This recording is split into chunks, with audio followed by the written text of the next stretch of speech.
Real quick, I hate to say it, but you already know. Hit that like, hit that sub, hit that share. So let's talk about the hearing that happened today. Today being February 27, 2019. So today was just a fucking like it was a roller coaster, and not in the sense of the case, just in the sense of me even getting there because I lost the piece of paper that I wrote what time the case was gonna be at. So I didn't even know. I just knew that it was today's date, but I didn't know what time. So I'm like, fuck, like I don't want to go too early, but I want to miss it. But in my head, I was like, yo, I know they said 11 o'clock, and my memory doesn't fail me. But if I go and it was 10, like I'm gonna be tight. But whatever, like I get ready, and I start leaving, and I notice that I'm leaving later than I thought I was, later than I intended to. So I'm on a train, like, damn, I'm gonna miss this shit. And then like people will tell me they're already there, and then I finally get there after this long train ride, and there's a long ass line, and there's never been a line in the two times that I've been to these hearings. There's never been a line, so I'm like, shit, like what's going on? Like it must be crazy today. Like something must be. I mean, granted, a lot of news came out before between the last time and now, so I'm like, damn, something must be going on today. And it didn't even look like I was gonna get there in time because that line was moving slow as hell. Eventually, I had to go through the side entrance, and I had to beat that line. So I made it to the room that I thought it was gonna be at, and I walk in. I'm like, all right, cool. Like whatever, it already started because I could hear people talking in there. I was like, fuck it, I'll just catch what I catch. And I go in there, and it's a bunch of white people. I'm like, the fuck, like, huh? I don't recognize any of the defendants. I'm like, what is this trailer? Like, trailer? Like this is a white ass fucking room, and that's not the judge. So I walk out, and the guards outside was like, "Oh, you wait, you're for the uh, 6ix9ine case, right?" I'm like, "Yeah." They're like, "Oh, it's in another room." I'll bet. So long story short, I get to the room, and I had a chance to witness this hearing yet again. So let's talk about it. Um, it was a short case, but as always, we got new information that kind of cleared the picture a little bit and made it a little less pixelated, so we can kind of see more what's going on. And even though it was short, it was interesting to me everything that happened. Right? I don't know if other people are gonna kind of pick up on the little details that I picked up on when I stepped into that courtroom. So the first thing I noticed is they had 9 defendants come out. 6ix9ine wasn't one of them. He wasn't there. His lawyer wasn't there, Don Florio, but his old lawyer, Lance Lazaro, who got kicked off at the last hearing, he was there in the audience with me, taking notes. Who knows why? Um, is he taking it back to Don Florio as like you know, as just like a regular citizen? Who knows? It's just very odd that Don wasn't there, but Lance was there. Now, I said 9 defendants came out. Eventually, one got taken out of the room. So it ended up being 8 defendants at this hearing. So we don't know who it was. It may have been creepy um, because his lawyer was walking around, asking people like if they were here for him Walter, which is creepy. And people were saying, "Oh yeah, we're his family," blah blah blah, and that was that. I didn't kind of eavesdrop too much on that because, like I said in my last couple of videos, I don't want to get into the whole family aspect of things. I just kind of want to let them do their thing and just give them the respectful distance that they deserve. But yeah, he walked out, and it was just 8 defendants, and it still had that same kind of feel of, we're keeping a happy, positive outlook on this thing. Like we're not gonna let this thing weigh us down, no matter how hard and how much the evidence is mounted against us. Especially Shadi, man. That there's something about that dude. Is like he has a very optimistic, kind of positive look. You wouldn't even know he was on trial. Like people behind me was like, "Yo, they laughing like they're not facing life." And in my head, I'm like, "Yeah, that's crazy." But like, yeah, especially Shadi, like he has this kind of attitude around him that's like, "Yo, it's all gonna be good. No matter how it ends up, it's all gonna be good." You know. Remember a couple of hearings ago, 6ix9ine he had his head down. You could tell he was sad. I mean, he wasn't crying or nothing, but you could tell like he wished this situation never occurred. Like you don't really get that with the rest of the people. You know, Shadi, we know he yelled at that Treyway shit at the end of the first conference hearing. So yeah, so like I said, that thing kind of, that kind of attitude still kind of remained there. Um, so let's talk about what exactly was said, right? So they talked about something called the S6 indictment, which I guess is the new indictments that have occurred as this case is developing. And they mentioned three names. They mentioned Anthony Ellison, and that's the dude who was responsible, or they're claiming was responsible for the July 22nd kidnapping of 6ix9ine. So he was there. He's actually one of the only people who didn't find nothing funny. He had a straight face the whole time. Kuda B wasn't in the defense seating, but he was in the audience with me. He didn't think shit was funny. Like, these people are facing time. So, yeah, he was there. They mentioned Mackenzie, that's Kuda, and they mentioned the whole W hotel shooting that occurred with Chief Keef.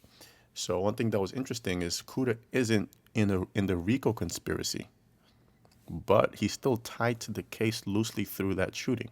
But he's not part of the RICO conspiracy, so he's not gonna get those sentences that the rest of them are gonna get once this trial is done. He's almost being tried separately. And then the third person they mentioned was Butler, Leonard Butler, and he was tied to the I believe he was tied to the April 3rd robbery. Well, that could be Ellison too. But those are the three people I believe who got brought into this case. So those are the three new people that were defendants. And in the case of Lance Lazaro, that's 6ix9ine's quote unquote former lawyer, they're trying to see if he's going to be officially kicked off, and they're going to know by March 8th. Because what's going to happen is they're going to see if the indictment has been tainted because he's represented other defendants, because they don't want him kind of disclosing valuable information to help his new client that is going to hurt his old client. So what they have to do is his old client, who I think is Shadi or Mel, they have to come together and say, hey, we don't want this guy. We don't want this guy to be here because of these reasons and because he knows this stuff. And then 6ix9ine's side has to be like, no, this is the reason why he should be there. But it's still up in the air. But it's definitely going to be sorted out by March 8th. So we're going to know for sure if he's permanently kicked out. Right now, he's not on the case. And we're going to know if that stands on March 8th. One interesting thing I want to mention also is that, we already know that 6ix9ine is cooperating. It seemed more to be the case today, not only because he wasn't there, because we know, or at least we've gotten reports that he's admitted to pretty much all the counts of everything he was charged with. And he kind of chucked it up to, listen, I was this dumb kid type of stuff. And this is what I did. This is what, my whole fate is in your hands. Please forgive me type of shit. But the people in the court, the defendants, all pled not guilty. So while 6ix9ine, has pled guilty as he's cooperated, essentially, the other defendants have pled not guilty. So they're not together. They're not in the same group. They were never really sitting together, but at least I think they were being tried together. But now they're not even being tried together, I don't believe. So this going to trial may not even include 6ix9ine. So the trial was set for September 3rd, I believe, if I remember correctly, but that may not even include 6ix9ine. So they talked about also new discovery, which is new evidence, and it had to do with an October 24 shooting in 2018 that they just got surveillance footage from the NYPD. And they said that they're currently going over the DNA because they had DNA swabs taken in relation to that shooting. There's also DNA from a June 2nd shooting. I gotta double check what shooting that was. That may have been the Barclays. I think that was the one with the. I think that was the one where they came out the car, and you had allegedly Shadi shooting on one knee. I think that's the shooting that this is talking about. And they said they got DNA in relation to the shooting too. And DNA has to do with water bottles, paper towel, and also I think prints from a gun. So they're gonna examine that, and that's the new stuff that they're coming with. Just another thing I noticed is that there are less family members there, obviously because I mean 6ix9ine wasn't there, so his family wasn't there. But his family hasn't been there in the last two court hearings. He's not cool with Sarah, so Sarah wasn't gonna show up at all. But Jade, I think they said her name is, this is his new girlfriend. She wasn't there. I did see people that I recognized from the previous hearings, and people also recognize me. I know a couple of the family members at this point. I might as well put it out there. We're not close or anything, but they know who I am, and they actually, they don't feel that I'm invading. So I definitely respect that. So yeah, it wasn't that crowded as I would hope. I would have thought it was going to be, just because I felt like this was a very sensitive part of this whole thing because of the news we just got. Okay. So, I mean, the other thing we're just going to breeze through just has to do with the discovery, which is the evidence, because last time they were saying that the defendants were having trouble getting the evidence to them because they have a right to know what evidence is against them. So they were kind of just saying that, okay, they put all the evidence in 41 discs and they can access it. It's multimedia, audio, video, wiretap, surveillance video, PDFs. So all that evidence is being brought to them. Now the judge said, hey, what can we suppress? What do you guys want suppressed? Which is a question to the defense. Like, what do you think shouldn't be admissible in this case? And they all went through lawyer by lawyer what they thought should be removed from this case, or what charges should be dismissed completely for not having any legs. So Jamal Jones, that's Mel, his lawyer said they wanted some wiretap suppression. That's Title III. They wanted to remove some wiretaps, evidence against him. Shadi's lawyer said that they went into his email with lack of probable cause. So they didn't have enough cause to go into his email. And they have 3 phones from Shadi that the government hasn't been able to open yet, and they don't want that to be admissible in court. So the next one was Mr. Butler. I don't know who that is. I don't know his alias, but they want the iCloud that they got from him to be inadmissible. And Mr. Lovick, who I think is responsible for the Barclay shooting, allegedly, he got stopped at a traffic stop, and then when they stopped him in traffic, they searched him and they got evidence, right? So he actually went to jail for suspended license, but the evidence they got when they searched him, they're using against him, and he's asked for his lawyer 3 times, and he was denied a lawyer 3 times. And he actually had to make statements in the interrogation room, which then led the authorities to his Facebook account. So they're moving to not only dismiss the accounts against him, but also all the evidence they got through him, because they did it in a roundabout way, right? They stopped him for some traffic stuff and then got evidence for a whole nother stuff. And his lawyer is saying that that shouldn't be the case. Take all that evidence out of that case, And I kind of was paying attention to the language in this time around, and there was a lot of if this goes to trial. There's a lot of statements saying if this goes to trial. So that means there's a chance that everyone may cooperate at the end of this. Who knows?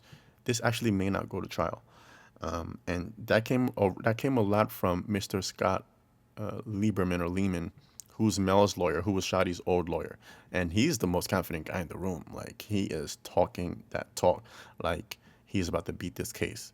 He has a very loud voice. He can, he's making all these suggestions, and then the judge sometimes would be like, okay, that's a good point that you made, blah, blah, blah. But he's talking like this isn't his first rodeo. So he has a lot of confidence, but he was saying a lot of things of like, if this goes to trial. So, obviously he knows something that we don't.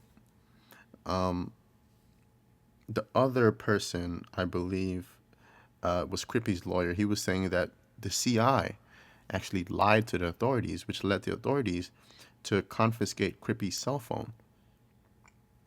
So he's saying the phone shouldn't have never been obtained. So all that evidence that they obtained from that phone shouldn't be admissible. That should be suppressed. Mr. Martin, I believe, was in this kind of the same boat where he got illegal search and seizures, where they wanted to suppress that stuff as well. So the judge gave them an additional 4 weeks to bring up motions to suppress evidence or challenge the face of the indictment. When challenging the face of the indictment just means that this count shouldn't even be here, right? Because there was a lot of discussion about what assault is, right? Because people are being charged for aggravated assault. And the debate came within the court saying, why is this charge here? Let's take coup de B, for example, right? They actually use this example.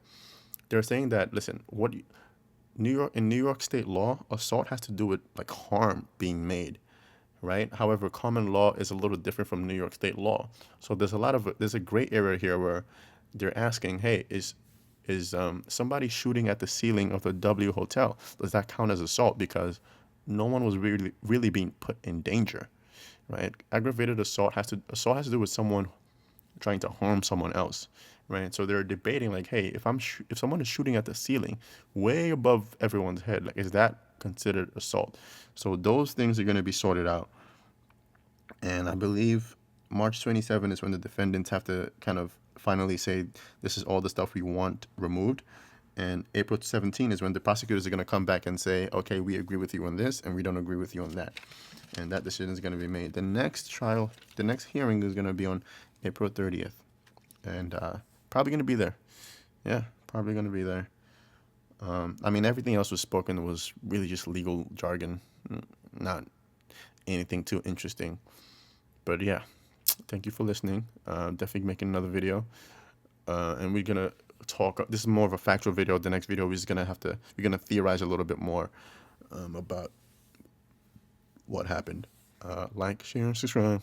Follow my Instagram, man. Definitely love the feedback you guys are hearing. I'm going to try to comment and respond to the comments on the previous videos. I'm trying my best. I'm responding to some of them. And leave some good comments so I can pin them too. I like pinning you guys' comment instead of mine. Peace.